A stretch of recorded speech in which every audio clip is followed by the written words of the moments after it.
Hi everyone. I just read an article on childrenshealthdefense.org. And I'd like to read it to you because it's really quite amazing. It's a great article. It's by Shiva Vandana Shiva. And she's a world-renowned environmental thinker and activist, a leader in the International Forum on Globalization and of the Slow Food Movement. She is the director of the Research Foundation for Science, Technology and Ecology, and she's a tireless crusader for farmers, peasants, and women's rights. So she's one of these amazing people who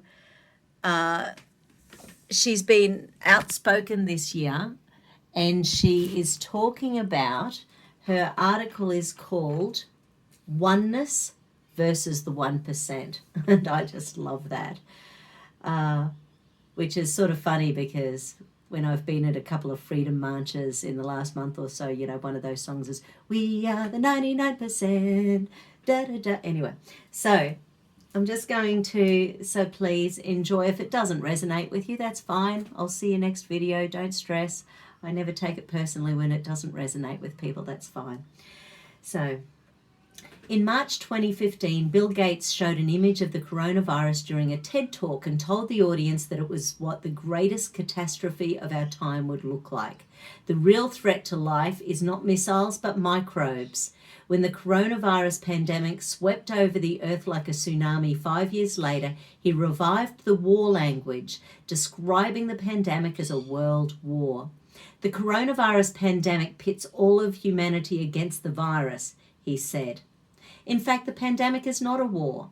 The pandemic is a consequence of war, a war against life. The mechanical mind connected to the money machine of extraction has created the illusion of humans as separate from nature, and nature as dead, inert raw material to be exploited.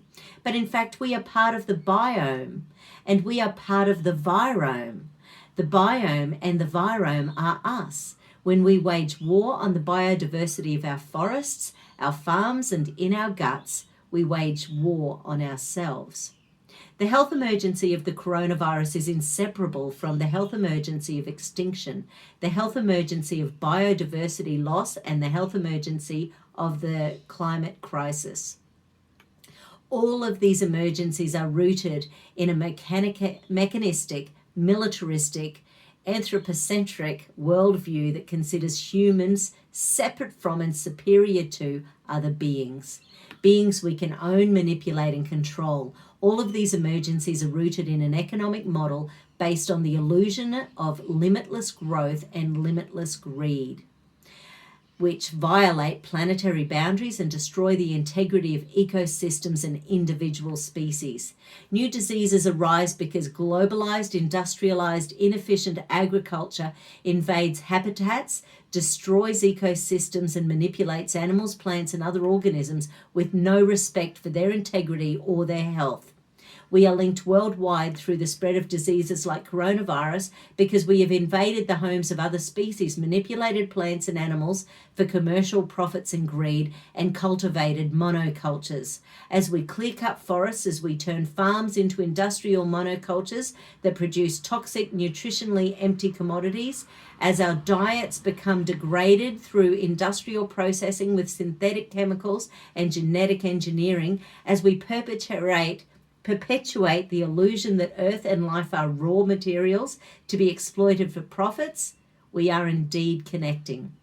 But instead of connecting on a continuum of health by protecting biodiversity, integrity, and self-organization of all living beings, including humans, we are connected through disease.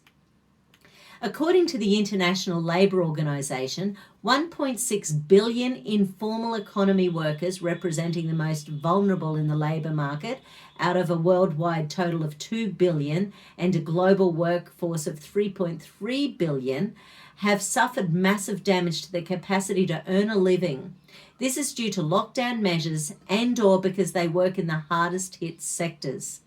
According to the World Food Programme, 250 million additional people will be pushed to hunger and 300,000 could die every day. These two are pandemics that are killing people. Killing cannot be a prescription for saving lives. Health is about life and living systems. There is no life in the paradigm of health that Bill Gates and his ilk are promoting and imposing on the entire world. Gates has created global alliances to impose top-down analysis and prescriptions for health problems. He gives money to define the problems, and he uses his influence and money to impose the solutions. And in the process, he gets richer. His funding results in an erasure of democracy and biodiversity, of nature and culture. His philanthropy is not just capitalism, it is philanthro-imperialism. The coronavirus pandemic and lockdown have revealed even more clearly how we are being reduced to objects to be controlled, with our bodies and minds as the new colonies to be invaded. Empires create colonies. Colonies enclose the commons of the indigenous living communities and turn them into sources of raw material to be extracted for profits. This linear extractive logic is unable to see the intimate relations that sustain life in the natural world. It is blind to diversity, cycles of renewal, values of giving and sharing, and the power and potential of self-organizing and mutuality. It is blind to the waste it creates and the violence it unleashes. This extended coronavirus lockdown has been a lab experiment for a future without humanity.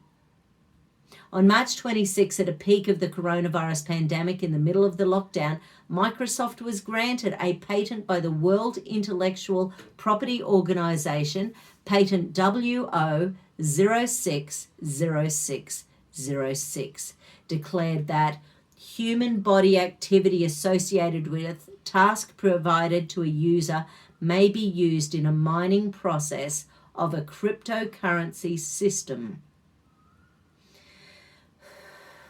The body activity that Microsoft wants to mine includes radiation emitted from the human body, brain activities, body fluid flow, blood flow, organ activity, body movements such as eye movement, facial movement, and muscle movement, as well as any other activities that can be sensed and represented by images, waves, signals, texts, numbers, degrees, or any other information or data. This patent is an intellectual property claim over our minds and bodies. In colonialism, colonizers assign themselves the right to take the land and resources of indigenous people, extinguish their cultures and sovereignty, and in extreme cases exterminate them. Patent W0060606 is a declaration by Microsoft that our bodies and minds are its new colonies. We are mines of raw material, the data extracted from our bodies.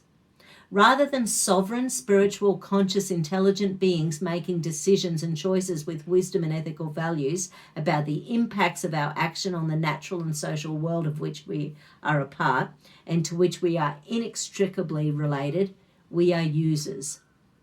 A user is a consumer without choice in the digital empire. But that's not the totality of Gates's vision. In fact, it is even more sinister.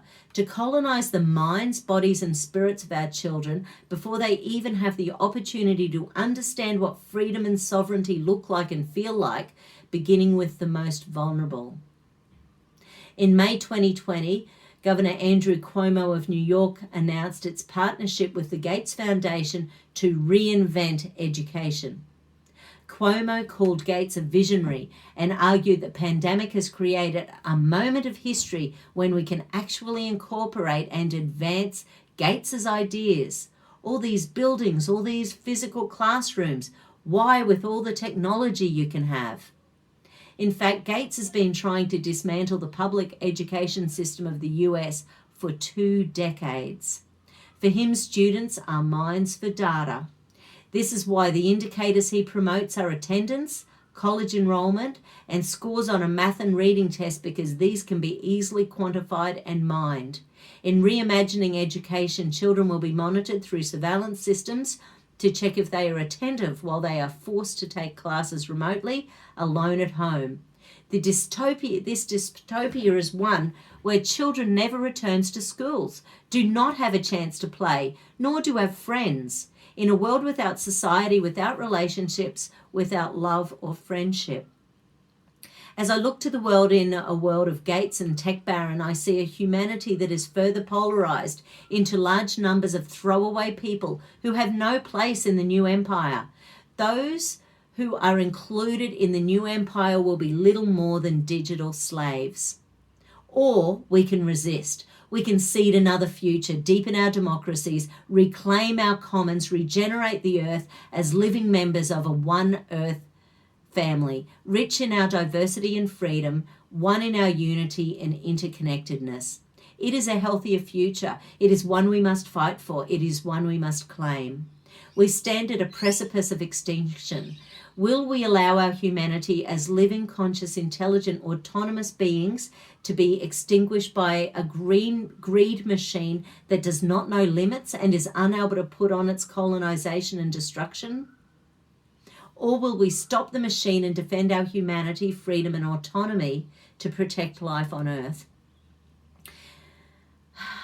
So this was an excerpt from Vandana Shiva's book, Oneness versus the 1%, Shattering Illusions, Seeding Freedom, published in August 2020, reprinted with permission from the publisher via Independent Science News. I don't know how you felt as I've read it a second time then, but I just see that as hopeful that we can get through this technocracy that's trying to take over at the moment. It's, as you know, this has been a struggle for me this year. I've been angry because of the lies that are being told left, right, and centre this year, and it has made me so angry and at odds with many in my family and close circle that it's been a struggle. This year has been a real struggle. So much so that, and you know, I know 12 minutes has gone by, but I am standing for politics in the upcoming election here in Queensland, Australia in the next month. So I am standing as an IMOP representative, Informed Medical Options Party, and it is about freedom of choice. Freedom of choice, freedom for knowledge, freedom of information, freedom of speech, which we are losing in Australia. We are losing it so fast. It is scary when people start being imprisoned for the thoughts that they share on Facebook. It's happening. And is this our new world order that everyone's saying, yay, bring on the new world order? Oh my Lord. Is this what you want? People looking at every word you say, every hashtag you do, and you are being put into someone's database so that if they decide that they're going to do X, Y, Z to the people who go hashtag save our children, they can go do X, Y, Z. If you say hashtag free, you know, it's like it's a scary time in history if we allow this technocracy to be our new overlords. Anyway, I'll show you her picture, so this will be a bit messy because I'll just pull the phone over, but she just has a really lovely look about her. So this is her. Bill Gates' global agenda and how we can stop the machine and defend our humanity. Anyway, hope you enjoyed that, and I hope it's given you a little bit of hope. Stand up for freedom. Okay, have a good one. Bye.